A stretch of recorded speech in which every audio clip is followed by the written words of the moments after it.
Supreme court के आदेश ने शिवसेना को बड़ा झटका दिया है। अगर सच में शिंदे गुट के साथ 39 विधायक हैं तो उद्धव ठाकरे के सामने फ्लोर टेस्ट की चुनौती कभी भी खड़ी हो सकती है। हालांकि न तो शिंदे गुट और न ही बीजेपी फ्लोर टेस्ट की मांग को लेकर राज्यपाल के पास जाने को तैयार दिख रहे हैं। सुप्रीम कोर्ट में शिवसेना के बागी विधायकों की अयोग्यता नोटिस को लेकर सोमवार को सुनवाई हुई। सुप्रीम कोर्ट ने डिप्टी स्पीकर नरहरि झिरवाल की इस नोटिस पर फिलहाल 11 जुलाई तक के लिए रोक लगा दी है। साथ ही उसने महाराष्ट्र में यथास्थिति बनाए रखने की बात कही थी। सुप्रीम कोर्ट ने डिप्टी स्पीकर, महाराष्ट्र विधानसभा के सचिव और केंद्र को नोटिस जारी कर जवाब मांग लिया है। इस फैसले से शिंदे गुट को बड़ी राहत मिली है। उसे उद्धव ठाकरे को घेरने के लिए 2 हफ्ते का वक्त मिल गया है। वहीं सुप्रीम कोर्ट के फैसले के बाद आगे की रणनीति को लेकर उद्धव ठाकरे और देवेंद्र फडणवीस के घर पर बैठकें हुई। वहीं शिवसेना के पास विधायकों का पर्याप्त संख्या बल न होने की स्थिति में अब कयास लगाए जा रहे हैं कि शिवसेना गुट, बीजेपी या राज्यपाल खुद ही फ्लोर टेस्ट के लिए कह सकते हैं। सीएम उद्धव ठाकरे 2 बार इस्तीफा देना चाहते थे, लेकिन शरद पवार ने उन्हें रोक लिया। बताया जा रहा है हाल ही में जब उद्धव ने सोशल मीडिया पर आकर संबोधन दिया, वो उसी समय इस्तीफा देना चाहते थे। वहीं शिंदे गुट के विधायक दीपक केसकर ने कहा कि हम शिवसेना और बीजेपी की सरकार चाहते हैं। प्रदेश में बेहतर सरकार बनेगी तो बेहतर काम होगा। उन्होंने कहा कि महाराष्ट्र सरकार अल्पमत में है। उद्धव ठाकरे सरकार को हार मान लेनी चाहिए और उन्हें इस्तीफा दे देना चाहिए। बीजेपी ने सभी एमएलए को मुंबई में रहने को कहा। देवेंद्र फडणवीस के घर पर हुई बैठक के बाद बीजेपी के सभी विधायकों को मुंबई और आसपास के इलाके में रहने के लिए कह दिया गया है ताकि फ्लोर टेस्ट की स्थिति बनने पर वे सभी मौजूद रहें। सूत्रों के मुताबिक बीजेपी फ्लोर टेस्ट की मांग को लेकर सीधे राज्यपाल से संपर्क नहीं करेगी। बीजेपी को भरोसा है कि फ्लोर टेस्ट के बाद मौजूदा एनडीए सरकार गिर जाएगी।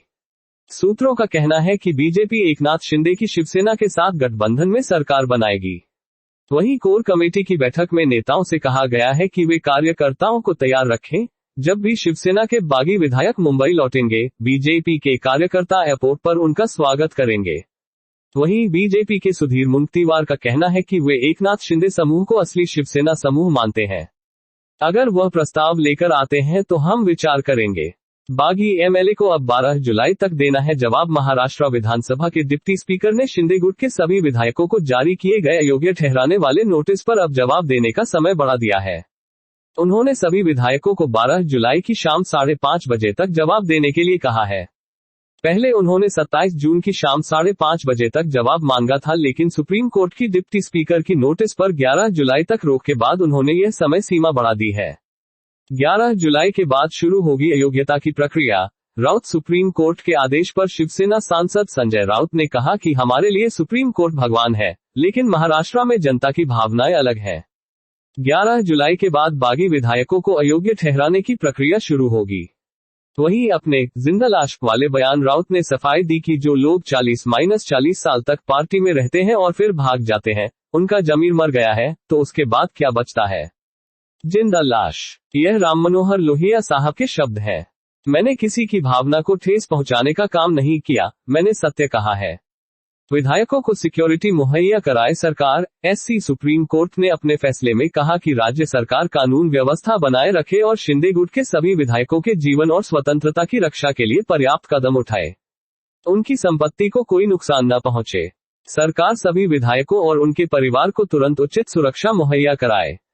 39 विधायक हमारे साथ, शिंदे कैंप का एससी में दावा। सुप्रीम कोर्ट में शिंदे कैंप ने दावा किया कि उनके साथ 39 विधायक हैं। ऐसे में महाराष्ट्र सरकार अल्पमत में है।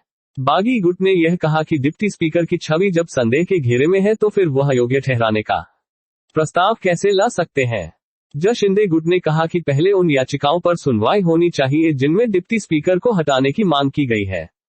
बागी विधायकों ने कहा कि डिप्टी स्पीकर सरकार के साथ मिलकर काम कर रहे हैं। शिंदे गुट के लोग बागी नहीं भगोड़े हैं। आदित्य ठाकरे ने गुवाहाटी में बैठे बागी विधायकों पर जमकर हमला बोला।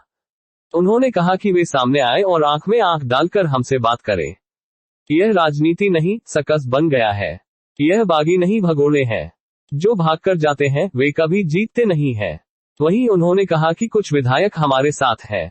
जो वापस आना चाहते हैं उनका स्वागत है। शिंदे गुट हमारे एमएलए को मारने की कोशिश कर रहा। नाना पटोले। मातोश्री में उद्धव ठाकरे के साथ कांग्रेस और एनसीपी नेताओं की बैठक के बाद नाना पटोले ने कहा कि उद्धव सरकार 5 साल तक चलेगी। उन्होंने कहा कि एकनाथ शिंदे अपने 7 विधायकों का जो संख्या बल होने का दावा कर रहे हैं, वह सही नहीं है। सही संख्या बल हमारे पास है। उन्होंने आरोप लगाते हुए कहा कि वे शिंदे गुट हमारे विधायकों को इंजेक्शन लगाने की कोशिश कर रहे हैं और उन्हें मारने की कोशिश कर रहे हैं। हम इस मामले को लेकर कोर्ट जाएंगे।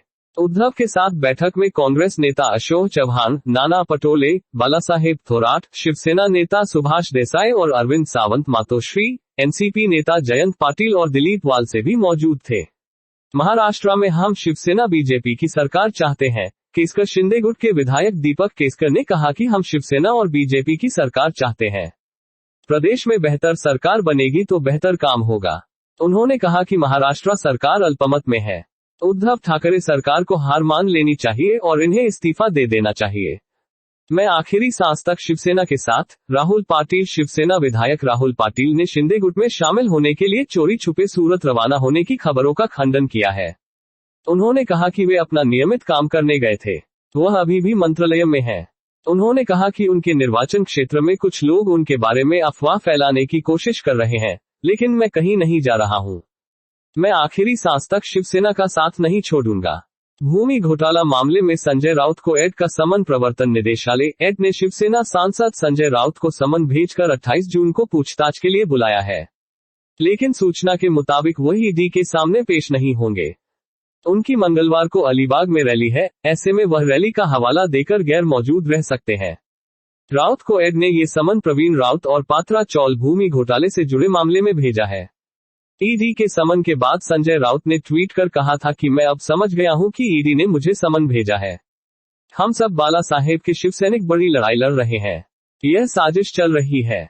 अब 5 जुलाई तक गुवाहाटी के होटल में ठहरेंगे विधायक। सुप्रीम कोर्ट का आदेश आने के बाद शिंदे गुट के विधायकों ने गुवाहाटी के लग्जरी होटल में कुछ और दिन रुकने का मन बना लिया है। वे अब 5 जुलाई तक वहां ठहरेंगे। पहले 30 जून तक उनका रुकने का प्लान था। एकनाथ शिंदे 22 जून से गुवाहाटी में डेरा डाले हुए हैं। इस दौरान उन्होंने 2 बार होटल में ठहरने की तारीख बढ़ाई। ऐसी लेटेस्ट न्यूज देखने के लिए हमारे चैनल को सब्सक्राइब करें।